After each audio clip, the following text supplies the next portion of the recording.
Bears. I legitimately didn't think we were going to come to this. I mean, I think we are both really in on Ryan Poles as GM, and I'm not going to jump off the wagon yet. I mean, I don't think anyone should really overreact too harshly. I think that there was some fair critiques based on our needs, but I like the Kyler Gordon pick. I think that getting a guy who can instantly slot in as your starting cornerback got really high reviews.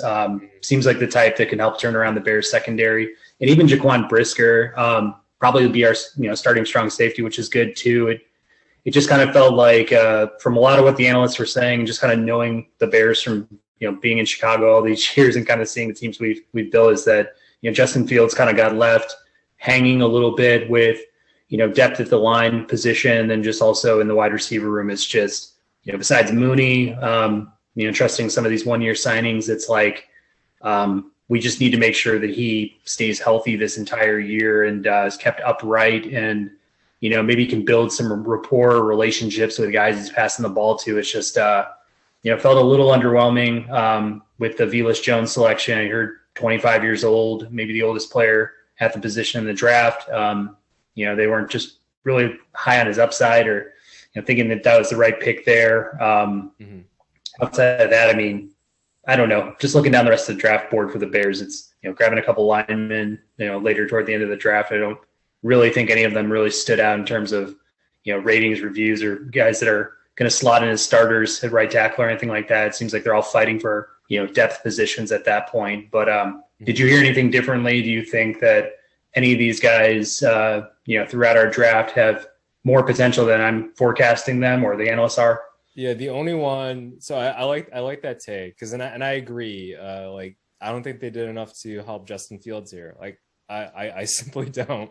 I honestly think, and I've been reading Bears Twitter, we're not hard enough on, we need to realize we need to be reaching for the stars when it comes to modern day offenses, even more so, a team like the Ravens. I think we're so dumb, or we're so I don't know. We just don't know what a good offense looks like for the hometown Bears. So we're not as hard on it's like, okay, our best quarterback of all time is Jay Cutler. It's like, great.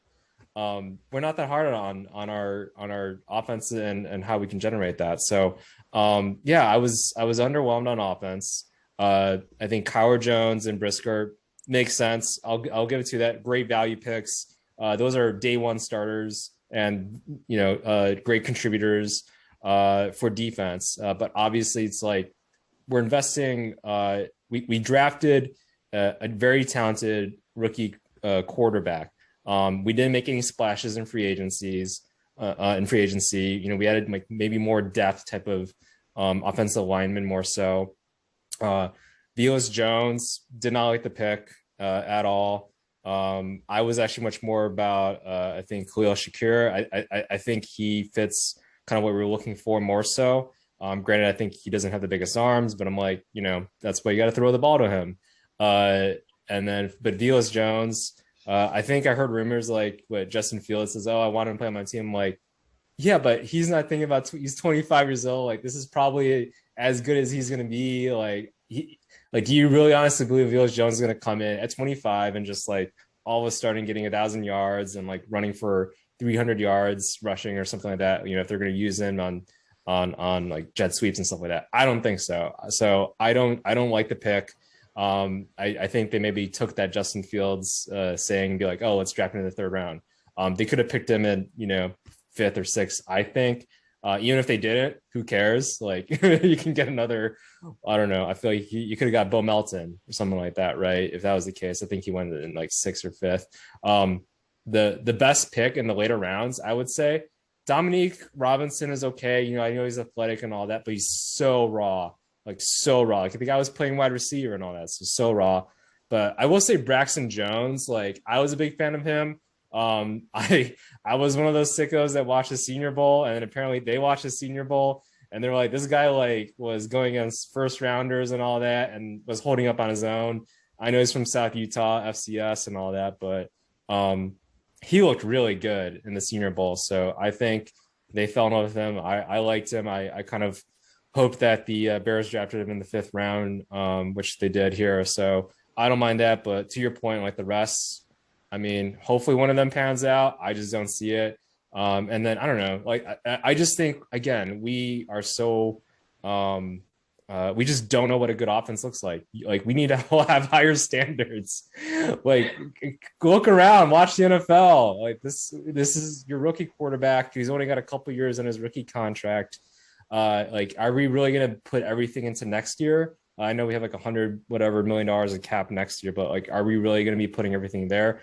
Because he may not make it. He may lose his confidence this year. Like a lot can happen this year, and there's just not enough support. So, you know, I don't know what else we can do in free agency. Like, are we going to get a Julio Jones, or are we going to get Alec Hearns like in wide out? Like, I don't know what other tackles or offensive linemen that are out there that we can put in there. Like, I don't see anything really. So, to your point, yeah, it's hard to feel, I guess, completely optimistic. So, but you know, that maybe this is like the whole Cleveland Indians or whatever it was back in that Major League that movie and everything. It's like we're just gonna get like a 25-year-old rookie wide receiver and a bunch of other people from everywhere, and maybe they will mesh or whatever. So I want to be optimistic, but man, I was thinking about putting them here, and I was like, you know what, maybe not. We can talk about them, but I'm on your boat with regards to this. So Okay, yeah,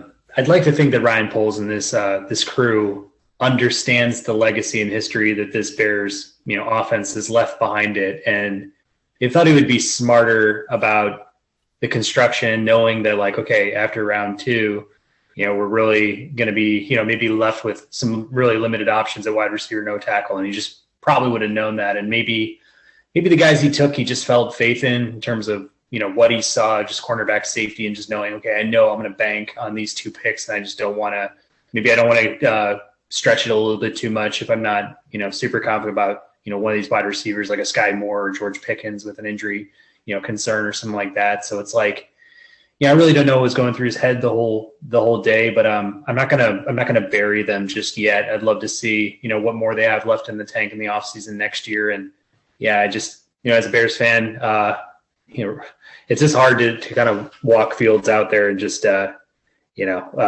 with what he's got surrounding him right now, it's just it's looking like it's going to be a pretty ugly season. Yeah, I know. Like, I feel it's like, I don't know. I feel like it's going to be like a Daniel Jones type of situation. Then if that's the case, it's like, are we really going to wait till like year 3 to develop? And like, do we not know how to develop quarterbacks? Well, apparently we don't. So it's like to Ryan Poles' defense though, it's like, I think I was hearing somebody talk about it. I think it might have been on the Ringer podcast, but they were just like, Ryan Poles is trying to do the best with what he had. Ryan Pace like mortgaged the future, right, for Justin Fields, kind of going all YOLO there because he knew his job was on the line. Great, we got Justin Fields, we got this talent that a lot of people are like, oh, we see the talent there, and we think he can project well to the NFL, but right now it's like there's so many holes within the offense and defense, but it looks like we fixed up the secondary some, signed some free agents, but like